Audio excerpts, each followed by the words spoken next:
पूर्व miss India एवं film अभिनेत्री पूजा चोपड़ा 2 दिवसीय दौरे पर वाराणसी पहुंची। मीडिया से बातचीत में उन्होंने कहा कि यहां मेरा निजी दौरा है, मैं किसी कार्यक्रम में शिरकत करने नहीं बल्कि बाबा विश्वनाथ का दर्शन पूजन करने आई हूं। उन्होंने कहा कि वाराणसी के साथ साथ पूरे देश का विकास प्रधानमंत्री नरेंद्र मोदी के नेतृत्व में हो रहा है। उन्होंने कहा कि मैं सौभाग्यशाली हूं कि आज बाबा विश्वनाथ के दर्शन करने का सौभाग्य प्राप्त हो रहा है।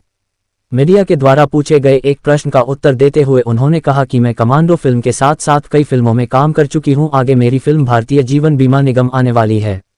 पूर्व मिस इंडिया पूजा चोपड़ा देर रात तक वाराणसी घूमी, गंगा आरती देखी, बनारसी साड़ी की खरीदारी की और बनारस की मिठाई एवं चाट गोलगप्पे का आनंद उठाई। गंगा क्रूज पर बैठकर काशी की गंगा घाटों को देखी।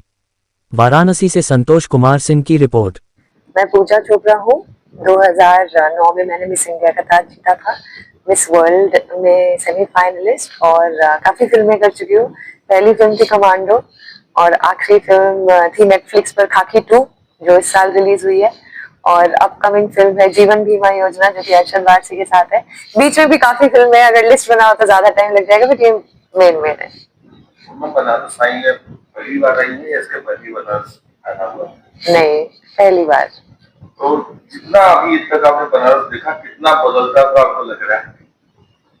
ये तो पहली बार देखा, बदलता हुआ तो अब जब आएंगे तब देखेंगे, लेकिन जितना सोचा था उससे काफी ज्यादा प्रोग्रेस है। रोड्स, एक्सेसिबिलिटी, ट्रेन्स, रोड्स तो एक्चुअली काफी, हाईवे से आए हैं हम, रोड्स तो एक्चुअली काफी स्मूथ थे, और बाकी तो अब होपफुली और ज्यादा प्रोग्रेस होगा आने वाले समय में।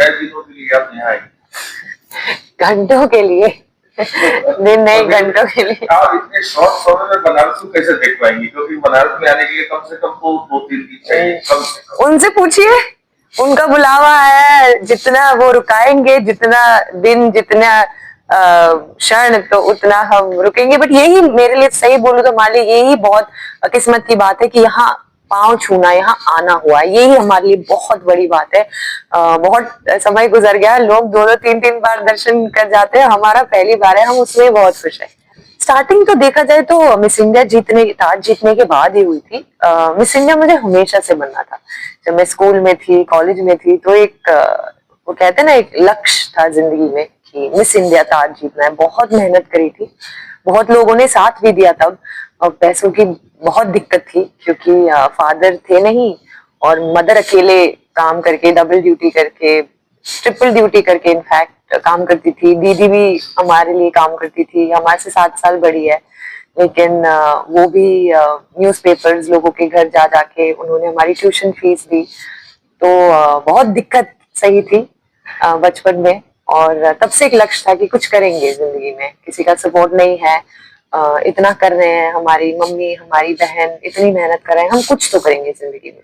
तो पढ़ाई भी बहुत करते थे हम। फर्स्ट, सेकंड, फोर्थ में तो फोर्थ कभी आए ही नहीं है जिंदगी में, फर्स्ट, सेकंड, थर्ड ही हमेशा होते थे। इनफैक्ट जब मिस इंडिया जीते तो टीचर्स शॉक्ड थे। टीचर्स ने कहा कि हमें तो लगा डॉक्टर, इंजीनियर बनेगी क्योंकि पढ़ाई में तेज थी, पर पता नहीं मिस इंडिया बन गई। पर मैं सारा श्रेय अपनी माँ को देना चाहूंगी। उन्होंने बहुत ज्यादा दिक्कतें, सिंगल मदर है वो, मैं 20 दिन की थी तब से उन्होंने हमें अकेला पाला है, अकेला हमारा ख्याल रखा है। बहुत दिक्कतें हुई, पर इतना मेहनत, और जब फर्स्ट बार जो है सक्सेस हुई, इस पे पहली बार कैसा लगा? सही बोले तो बिलीव नहीं हुआ, एक हफ्ता तक यकीन ही नहीं हुआ कि ये हो रहा है हमारे साथ सारा कुछ, बिल्कुल बिलीव नहीं हुआ। हमें याद है कि हम, क्योंकि मिस इंडिया जीतने के बाद ना जिंदगी जेन्युइनली बहुत बिजी हो जाती है। हमको 2-3 घंटा नींद मिलती थी। सुबह निकल जाते थे, interviews, press conferences, endorsements, sponsor commitments, पूरा दिन, पूरी रात। हमें याद है 1 हफ्ते बाद हम जब होटल रूम वापस आए जो उन्होंने दिया था विनर को रहने के लिए, हमने अपना ताज होटल के टेबल पर रखा और सैश ऐसे कुर्सी की पीठ को पहनाया, और फिर ऐसे बैठ करके देख रहे थे उसको। हो गया, हम जीत गए। तो वो एक क्षण में पहली बार महसूस किया हमने अपने आप में 1 हफ्ते बाद कि हम मिस इंडिया जीत गए। बहुत, मतलब हम बता नहीं सकते कि कितनी खुशी हुई, लेकिन आई थिंक मिस इंडिया से ज्यादा हमें खुशी हुई कि हमारी माँ को बहुत ज्यादा गर्व था, है, और होपफुली और हम चांसेस देंगे मम्मी को गर्व होने का। तो वो उससे ज्यादा खुशी हुई। शुरू से आपने मेहनत किया, सबसे कठिन समय कौन सा रहा? सबसे कठिन तब था जब पैसे नहीं थे बिल्कुल नहीं थे। लक्ष्य था, मेहनत थी पता है, लेकिन जो जिम ट्रेनिंग की फीस थी उसके पैसे नहीं थे। जो हमारे मिस इंडिया की ट्रेनर होती है लोकल पूना में पार्टिसिपेशन से पहले, उनके पैसे नहीं थे। डिजाइनर कपड़ों के पैसे नहीं थे। हमने तीनों को जाके, हम नाम भी बता देते हैं, उमेश मोहिते जिन्होंने 50,000 वो एक महीने की फीस लेते हैं ट्रेनिंग के, हमारी फ्री करी थी उन्होंने। उन्होंने कहा कि हमें दिखता है कि आप में वो जज्बा है, अगर आप मेहनत कम, हमें लगा कि अगर आप थोड़ी भी मेहनत कम करेंगे हम आपकी ट्रेनिंग बंद कर देंगे, वरना आपकी ट्रेनिंग फुल फ्री। तो ये बस मुझे लगता है भगवान की मेहर है। फिर रितिका रावित्री जो 25,000 रुपए लेती थी, हमारे लिए उन्होंने 15,000 किए। और प्रियंका राजीव जो कि लोकल डिजाइनर है पूना की, उन्होंने सब कुछ हमारे लिए फ्री किया, सब कुछ, सारे कपड़े हमको दिए। उन्होंने कहा ये हमारी ब्लेसिंग्स है, हमको आपके जुनून पे, जज्बा पे, हम सुन रहे हैं आप बहुत मेहनत कर रहे हैं। तो ये बस और मम्मी की विशेष से। लेकिन हाँ, वो बहुत कठिन समय था क्योंकि बचपन से ना हमारी मम्मी ने हमें सिखाया था कि किसी के पास जाके कुछ मांगो मत। तो आज तक किसी से कुछ अगर मांगना होता है तो हमारे गले में जैसे कांटे उगाते हैं, नहीं मांग पाते। हमारी मम्मी भी इतने मतलब खुददार हैं, हमको कहती थी भूखे सो जाओ, पानी पी के सो जाओ, लेकिन मांगना नहीं। जो पूछेगा कि खाना खाया, कहना हाँ खा लिया। तो जब इनके पास गए थे तीनों जनों के पास और कहे कि क्या हो सकता है, कुछ डिस्काउंट हो सकता है, थोड़े से पैसे कम है, वो बहुत बहुत मुश्किल समय था क्योंकि जो जिंदगी भर से सीखे हैं बचपन से वो सब परे रख के, क्योंकि लक्ष्य को पाना था, उनकी मदद के बिना नहीं हो पाता। तो वो बहुत मुश्किल समय था किसी के पास जा करके बोलना कि थोड़ा अगर कम हो सकता है तो प्लीज कर दीजिए। फ्यूचर की प्लानिंग वो करेंगे, हमें बस इतना पता है कि हम मेहनत और शिद्दत, ये दो चीजें हमें आती है, और सिंसियरिटी, ऑनेस्टी, ये हमें सिखाया गया, ये हमें आता है। बाकी तो हम जितना ही प्लानिंग कर ले, उनकी प्लानिंग कोई कुछ और ही होती है, उनकी लीला कुछ और ही होती है, जहां वो ले जाए। मैं कौन कौन फिल्मों में अभी तक काम की है?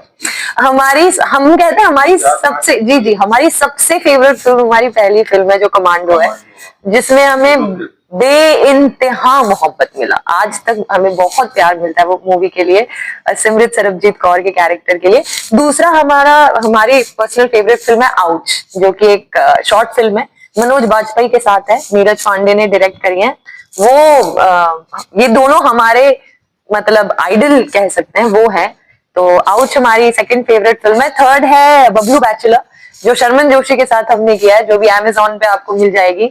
चौथी है जहां चार यार, जो 4 लड़कियों के बारे में है, और वो ये 4 लड़कियां बहुत ही छोटे गांव से आती है। कहानी ये है, और कैसे अपना कॉन्फिडेंस जीत करके अपनी जिंदगी का लक्ष्य पाती है। तो वो भी फिल्म मेरे लिए बहुत स्पेशल है, 23 में रिलीज हुई थी, वो भी आपको अमेज़न पे मिल जाएगी।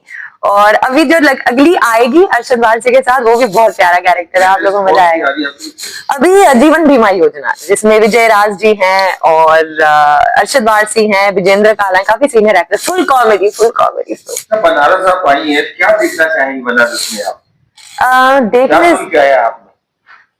देखने से ज्यादा सही बोलूं तो महसूस करना चाहती हूँ बनारस को। बनारस को आपने देखा होगा टीवी पे या ओ जी क्या देखना चाहती हैं आप, जो आपको सबसे अच्छा लगा बनारस में? बनारस की चाट लड़कियों तो पानी पूरी चाट में थोड़ा सा मन ललचा जाता है।